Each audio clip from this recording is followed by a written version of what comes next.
Au sommaire de cette édition, le Sénégal n'a pas à rougir du classement du FMI qui le met dans l'eau des 25 pays les plus pauvres au monde, ainsi par le Premier ministre Mohamed Abdallah Dionne.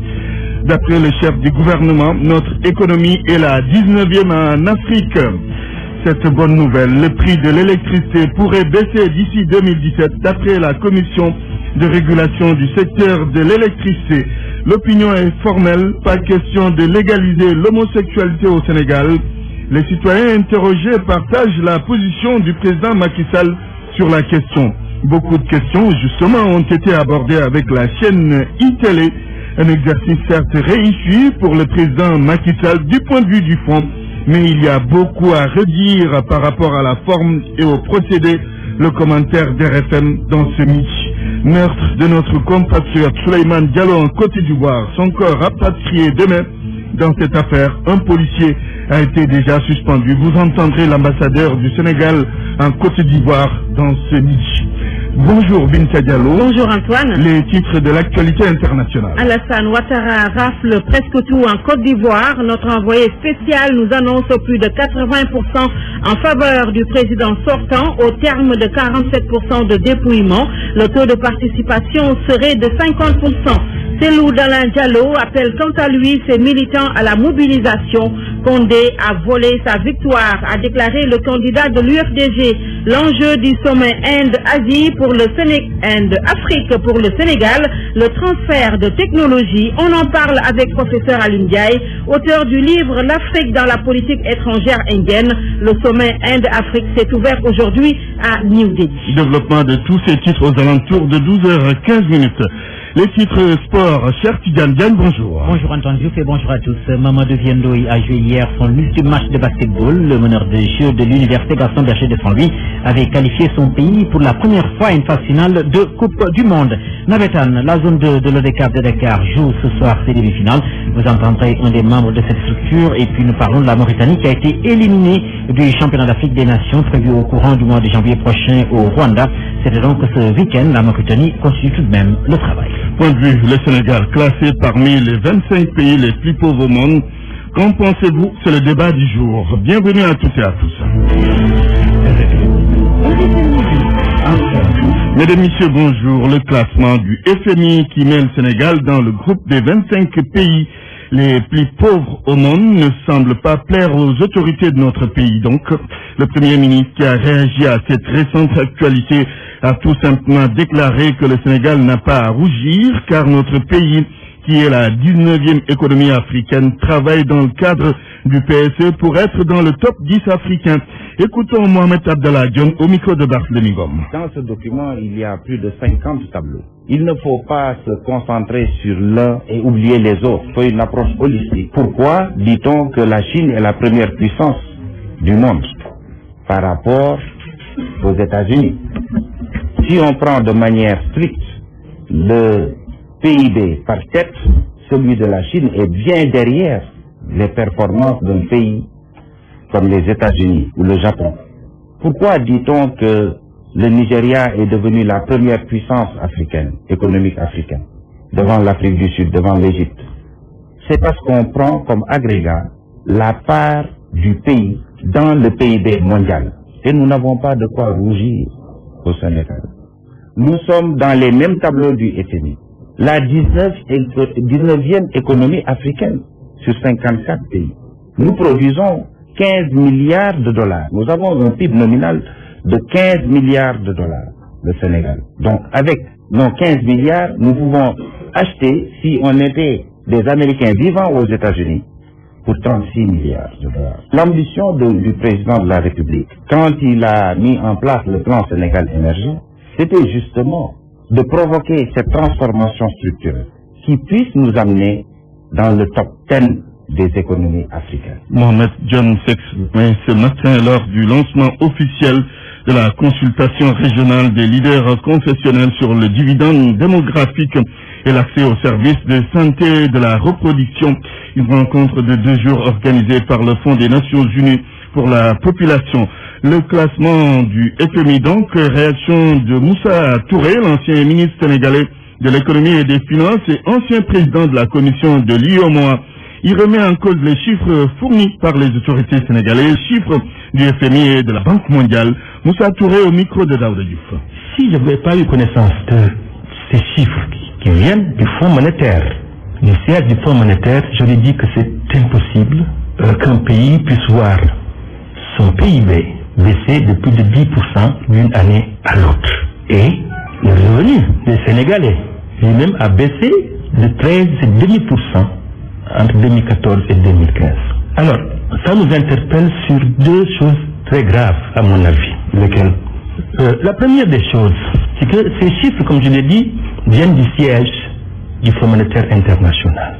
Et s'ils sont avérés, ce qui semble être le cas, ils sont en totale contradiction avec les chiffres qui nous sont communiqués ici au Sénégal par nos services nationaux, mais également par les représentations locales du Fonds monétaire et éventuellement de la Banque mondiale. Parce que on nous a fait comprendre jusqu'à présent qu'en 2014, en 2015, le taux de croissance du Sénégal dépasserait les 5%.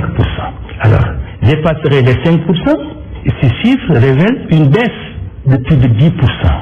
Ce qui veut dire 15% d'écart. Comme je vous dis, je me dirais peut-être que c'est impossible en économie. Alors, je ne veux pas soupçonner les services du siège du Fonds monétaire qui sont plus mondialisés, plus objectifs. Je ne peux pas les suspecter de donner de faux chiffres. Mais par contre, comme je le dis, je m'interroge sur nos chiffres à nous. Et si tout cela est avéré, ça décrédibilise complètement nos services nationaux et les représentations locales du Fonds monétaire international et éventuellement de la Banque mondiale. L'ancien ministre de l'économie et des finances sera l'invité d'RFM ce soir. Vous pourrez suivre cet entretien que Moussa Touré a accordé à Daouda Diouf ce soir, donc dans nos éditions de 21h et 22h. À présent, nous allons nous intéresser aux critères du FMI pour procéder à un classement. Le PIB est sans doute le premier indicateur, mais il se trouve par ailleurs que le Fonds monétaire international ne tient pas compte de certaines réalités particulières aux différents pays. Explication Mantouré. Avec la baisse du prix du baril de pétrole. Mantouré que nous allons retrouver dans quelques instants, elle va nous expliquer les critères sur lesquels se fonde le FMI pour procéder à un classement. Le PIB est sans doute le premier indicateur. Nous allons écouter à présent Mantouré. Le PIB est un indicateur économique qui permet de mesurer la production économique intérieure réalisée par un pays. Ce sont les mêmes critères quantitatifs qu'utilise le Fonds monétaire international pour classer les nations, et le Sénégal a accepté les règles du jeu, qui sont entre autres de prendre le PIB et de le diviser par le nombre d'habitants. Le PIB représente la somme des valeurs ajoutées, plus la TVA, plus les droits et taxes sur les importations, et enfin les subventions sur les produits, ce qui représente pour le Sénégal 8 000 milliards de francs CFA, que l'on divise par 13 millions d'habitants. Résultat, chaque travailleur a un peu plus de 556 000 francs l'année, donc près de 46 000 francs par mois, ce qui est acceptable pour certains et ce qui ne l'est pas du tout pour d'autres. Ainsi, chez les économistes, il y en a qui affirment que les critères du FMI ne prennent pas en compte certaines particularités des pays. En revanche, il serait malhonnête de ne pas prendre en compte cette position qui montre que le Sénégal a encore beaucoup d'efforts à faire vu la souffrance des populations. Notre pays ne crée pas encore comme il faut des richesses via les entreprises locales. Presque tous les grands marchés à coups de milliards qui peuvent booster l'économie sont gagnés par des étrangers. Nous enrichissons les autres tout en nous rendant pauvres. Le centre de Diamniadio réalisé par les Turcs, le parc industriel par les Chinois, les habitats pour les fonctionnaires par les Marocains. Mais cette situation interpelle aussi le patronat, qui reste tout aussi passif.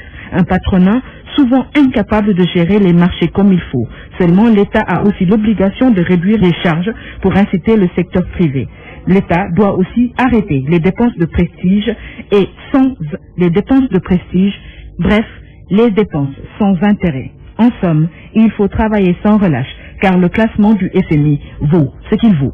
C'était donc le large focus sur le classement du FMI Concernant le Sénégal économie, toujours le prix de l'électricité pourrait être revu à la baisse d'ici 2017. On donne comme raison la baisse du prix du baril de pétrole. La commission de régulation du secteur de l'électricité a procédé à une révision des conditions tarifaires de Sénélec pour la période 2017-2019, ce qui pourrait avoir un impact positif pour les populations. Écoutons Mamadou Ndoye Diagne, c'est le président de la commission de régulation du secteur de l'électricité. Il est au micro de Nafissa Toussila. Avec la baisse du prix du baril de pétrole, il n'y a pas eu de compensation demandée à l'État lors du dernier ajustement tarifaire de juillet. Ceux qui ont suivi les revenus maximum de Sénélec de l'année 2015 ont bien noté qu'en début de période, on avait une compensation à l'une de 80 milliards. Mais du fait du reflux du prix du baril, en juillet, la compensation est nulle. Et si cela continue, peut-être, j'insiste sur le mot peut-être, nous aurons en fin d'année une baisse des tarifs. Quel que soit le niveau de baisse d'ailleurs, c'est à prendre parce que ce sera une première depuis quelques années. C'est une baisse conjoncturelle en fait. Et qu'en réalité, nous devons continuer à travailler pour que la structure économique et technique de Sénélec produise des baisses durables. Ce n'est pas encore le cas, mais nous avons bon espoir avec les perspectives qu'il a tracées, les orientations qu'il vient de donner. Nous aurons pour cette période à venir une qualité, une quantité et des prix relativement meilleurs pour notre économie. RFM, la radio de toute l'actualité. Le Sénégal ne va pas légaliser l'homosexualité. Position claire, nette et précise du président Macky Sall. C'est également l'avis des citoyens que nous avons interrogés. Les Occidentaux peuvent faire n'importe quel type de pression, mais le Sénégal ne doit pas se laisser faire et accepter des obscénités. Reportage signé Sornana Tambali. Le sujet le dégoûte, il se renfrogne, détourne le regard et accepte finalement de parler. Nous sommes des musulmans et des disciples. Je bannis l'homosexualité. Biram Ndao a horreur de l'homosexualité et ne s'en cache pas. Donc la fermeté de Macky Sall à ce sujet le réconforte. Macky Sall aura le soutien de Dieu dans cette bataille. En rejetant l'homosexualité, Macky Sall prouve sa foi, selon Cheikh Ahmed Tijane. Il a pris la bonne décision. Les Occidentaux ne veulent plus investir, et bien tant pis. Dieu attend au tournant ses impôts. En guise d'exemple, il cite le prophète Lot. Dieu a détruit la lignée de Lot. En représailles, référez-vous au Coran. Cette personne attend le jour du jugement dernier. Cet homme, sous le couvert de l'anonymat, voit derrière cette volonté de légaliser l'homosexualité les ennemis de l'islam. Il veut salir l'islam. C'est même écrit dans le Coran. D'après lui, les actes contre nature, comme le nom l'indique, dépassent toute logique. Macky Sall est un musulman, donc il ne doit pas accepter cela. C'est même inconcevable. Deux hommes qui couchent ensemble, La phrase qui revient tout le temps, que Dieu nous en préserve. Toutes les personnes interrogées se félicitent de la fermeté du chef de l'État, mais lui demandent d'être encore beaucoup plus intransigeant avec les homosexuels.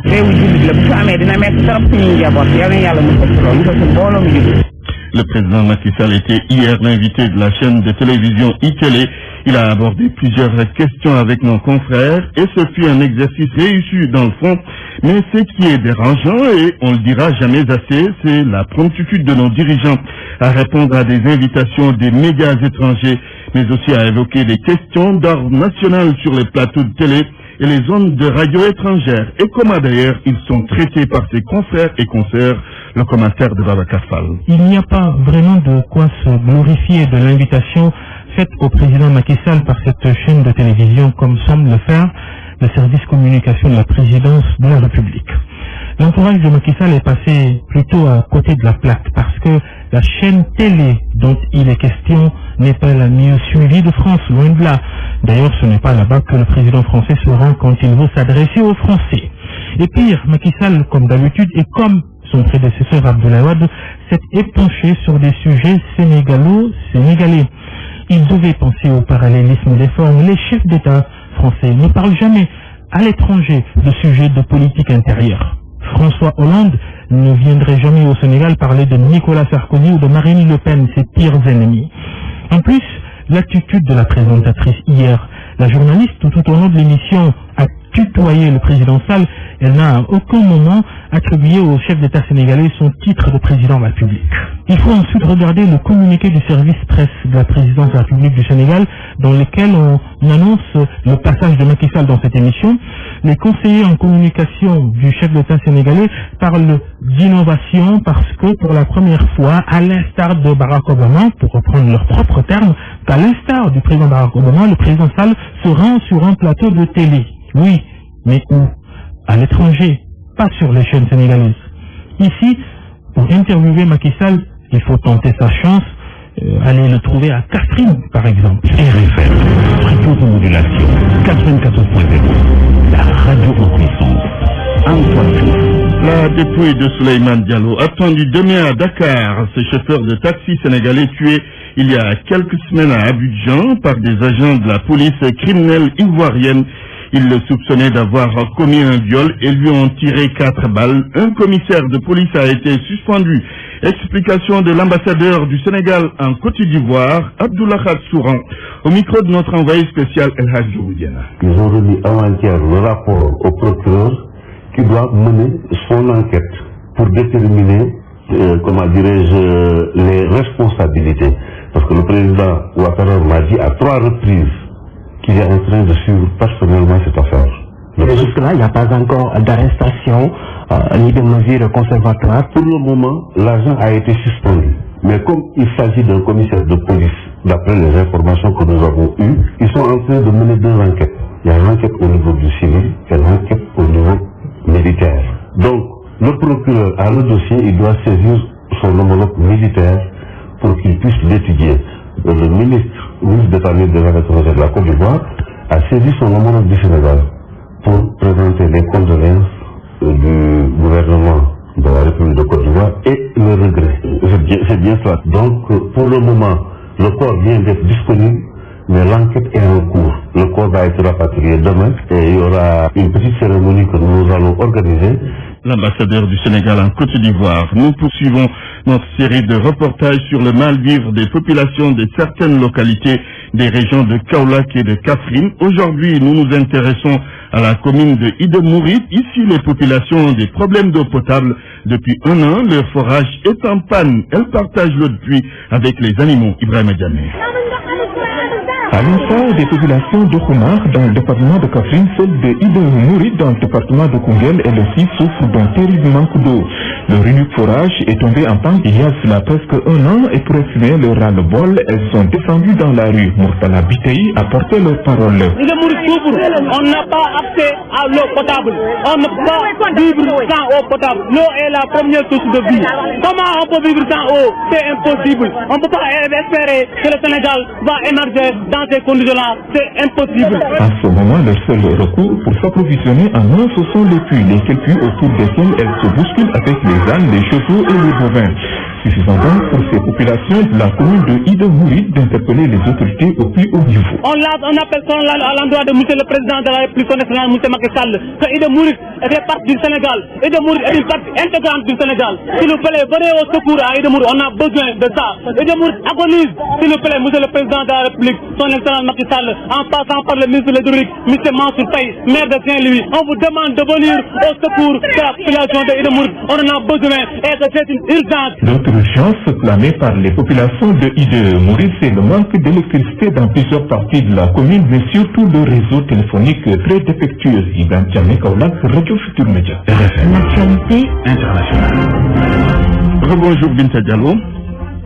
On repart de la Côte d'Ivoire au lendemain du scrutin présidentiel d'hier. Les premiers résultats provisoires sont attendus dans les toutes prochaines heures. Un résultat sans grand suspense. Notre envoyé spécial en Côte d'Ivoire a pu décrocher quelques indiscrétions.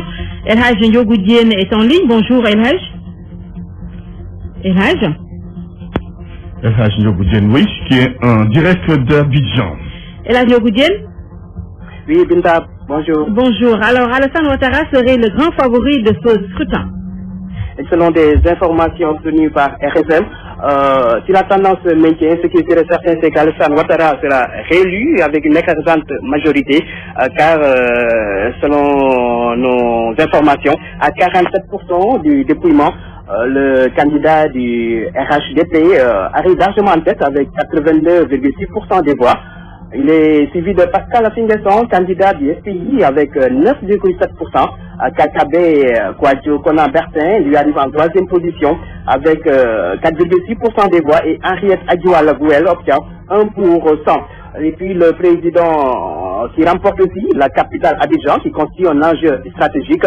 Les résultats se présentent comme suit. Après 56% du dépouillement des voix, Alassane Ouattara 80,6%, KKB 8,4%, Pascal Affingesson 7,6%, Kouadjo Kona Kouame Siméon 1,2% et Henriette Adjoua Lagou 1,1%.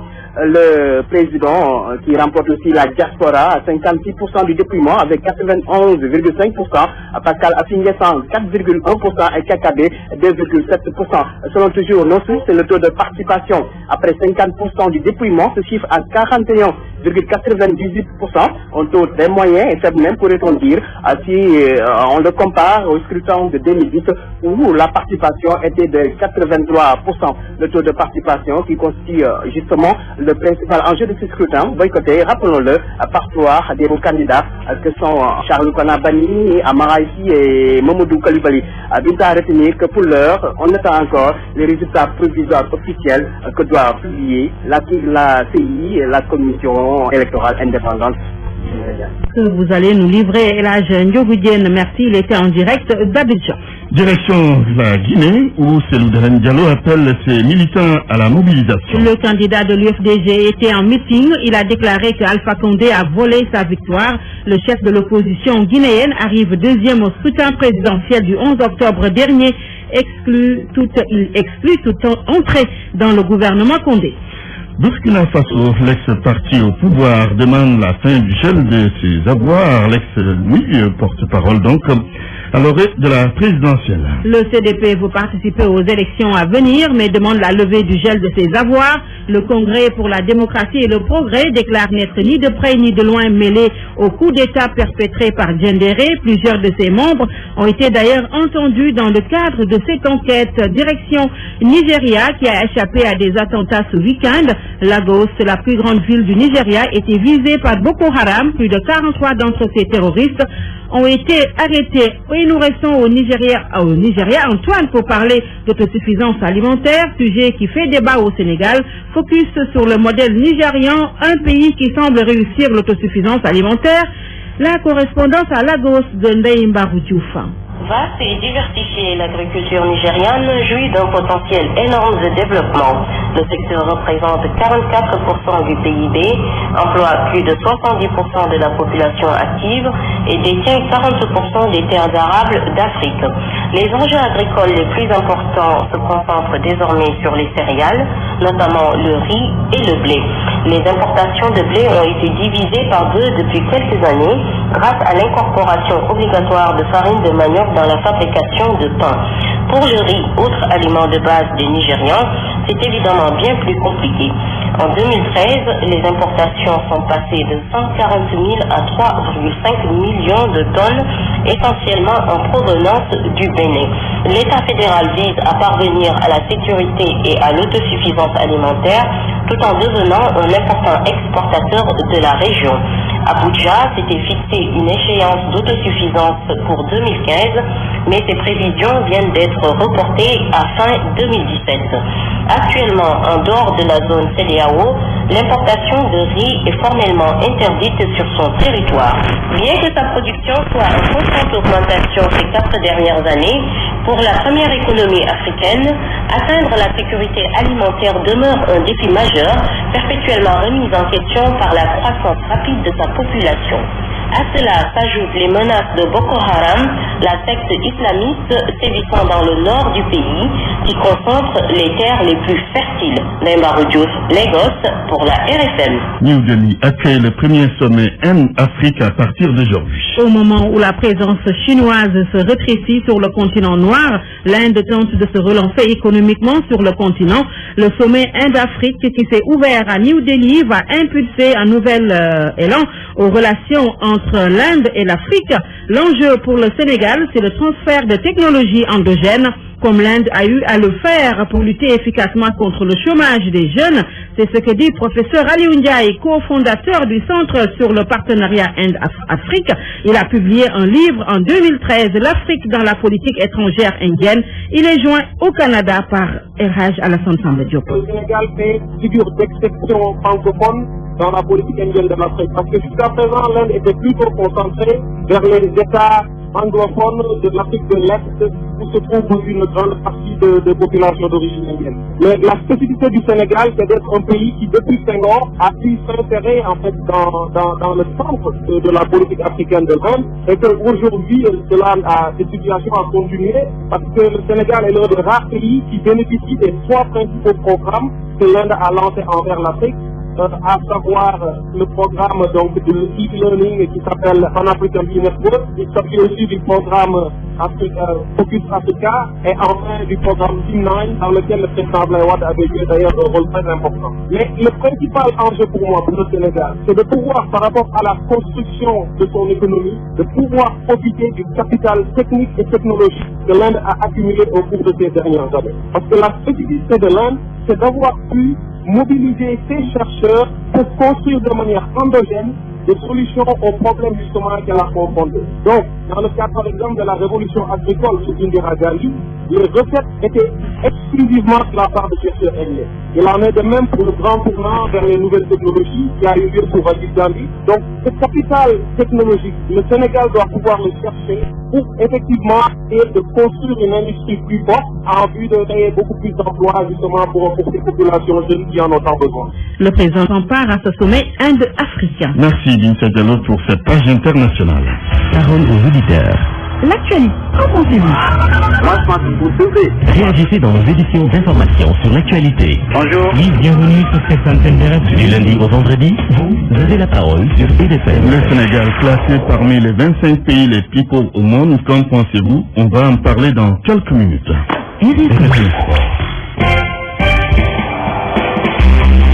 Les sports, c'est parti avec Cher Tidiane Diagne. Mamadou Biondo et on parle basket. Oui, Cher. A joué hier son ultime match. Le meneur de jeu de l'UGB avait qualifié son pays pour la 4e fois à une phase finale de Coupe du Monde. Justement, et hier, le sorti vainqueur de la finale de la Coupe du Sénégal qu'il a opposé à l'Union sportive de Ouakam. Une belle manière de terminer aussi sa carrière après 20 ans et plus passé sur les parquets.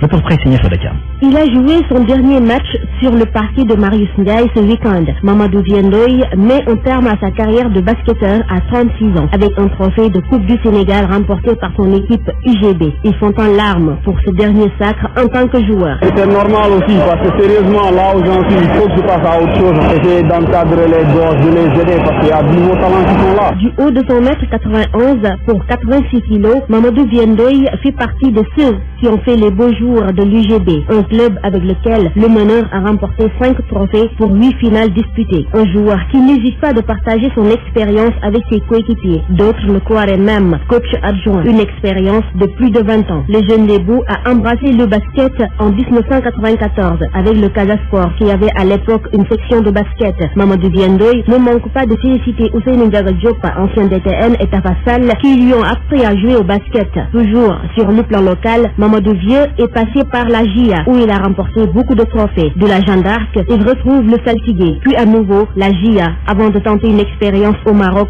où il fait 3 années. Mais une manque de considération et des retards de salaire lui font retourner au Bercail à la GIA pour une année. Sollicité par l'UGB, Diendoy retrouve les étudiants de Sanar en 2010, un club avec lequel il verra sa première sélection en équipe nationale avec 2 Afro-Basket et une Coupe du Monde disputée. Aujourd'hui, il ne regrette pas son choix de délasser ses baskets pour terminer ses études en Master 2 en management de projet et fonder une famille dans le futur proche. Noétan, la zone de l'Eucave de Dakar joue ce soir à ses demi-finales. Pas moins de 4 matchs en cadet en senior. D'abord en cadet à 15h30 au stade Demba Diop de Dakar face de l'Orme contre Motipom. Puis HLM face va affronter Fan en senior à partir de 18h. Dakar contre Fan Résidence et puis de l'Orme va jouer contre Fan Hoc. Rien que des derbies. La fair play doit donc prévaloir selon le secrétaire général de la zone 2, il s'appelle Suleiman Diagne. Les mêmes dispositions qui ont été prises lors des quarts de finale qui seront en fait perpétuées.